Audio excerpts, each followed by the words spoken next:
Minnesota, and yield to my friend from Georgia, Ferguson, for 5 minutes. Thank you, Mr. Chairman. Director Young, let me thank you in advance for your phone call and our conversation earlier in the week. I appreciate you very much reaching out and doing that. First of all, I want to say, and I've been pretty vocal about this, I think a lot of what we're doing here is just talking about ideology and different views on how you accomplish various things. And I hate to see us rely consistently and argue back and forth on congressional budget office numbers that are consistently wrong. And we've had Director Swagel in here, and we conveniently use those numbers when they help us, and we dismiss them when they don't, and that is true of both sides. While I respect that you have your opinions on how to solve some of the challenges that are facing America, many of us on the other side see things differently. One thing that I want to address right off the bat, because I think it's really important, is this discussion on Social Security. Okay, we will have the new administrator in today to talk into our subcommittee hearing today, and I'm the chairman of that, to discuss his budget. Look forward to that discussion. But let's be real about the rhetoric and the commentary around Social Security right now. We hear constantly from our colleagues on the other side of the aisle, and we have seen nothing but really harsh language from President Biden over Social Security, constantly, okay?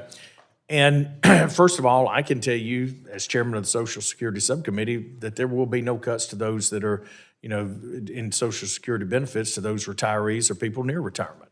I've said that consistently. And we've got to be intellectually honest about what we are doing and how we are talking about it. It is going to be a bipartisan solution. It will require adjustments to the program, and that includes adjustments to revenue. I think we're realistic in that discussion. So I would just make this simple request that we have an honest discussion. Let me give you an example. The president has really hammered us and hammered Republicans with a false narrative that we want to cut Social Security. In this very budget, you're going to cut Social Security payroll tax receipts by $17 billion over the 10-year period. How do you square that? I mean, we have a solvency problem.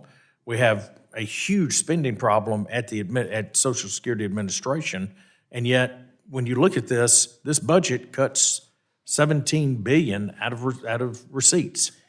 Congressman, as an effort to take you up on your creed and honesty in budgeting, that $17 billion is a pure interaction with the tax policies in the president's budget. It is not a cut, it is not a policy decision, it is an interaction with the president's revenue proposals. But at the end of the day, doesn't that move money away from recipients down the road? Well, it does not compare to the sheer amount of money that comes into the Social Security. Payroll taxes are around $15 trillion.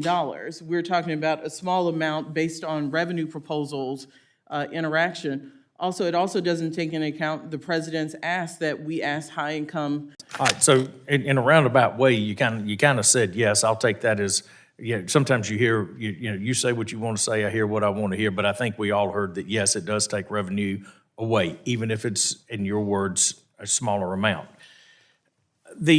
Look, as you know, your colleague from Treasury, Secretary Yellen, is over at the Senate right now having her discussions with the Senate panel.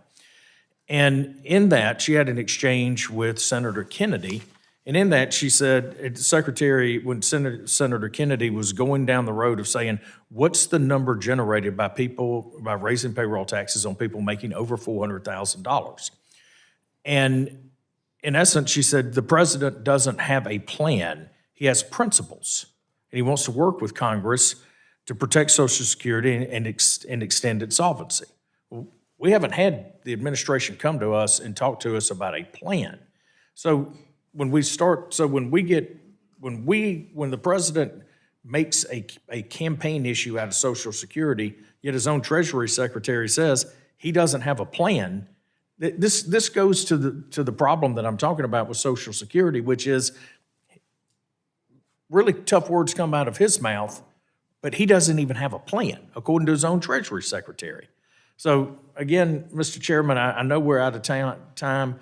I just hope on an important issue like this that we put down the political swords, we drop the rhetoric, we work in a bipartisan way to get the system as clean and efficient as possible.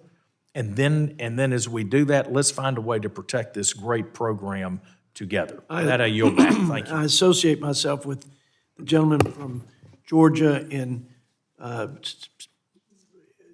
eliminating these issues as a political fodder and coming together and doing something big and something great and something important, which is a good step for our seniors and for our country, which is a good segue to a gentleman who's been a leader on a bipartisan effort to address the solvency of those safety net issues, programs rather, and the long-term viability of our country's finances. With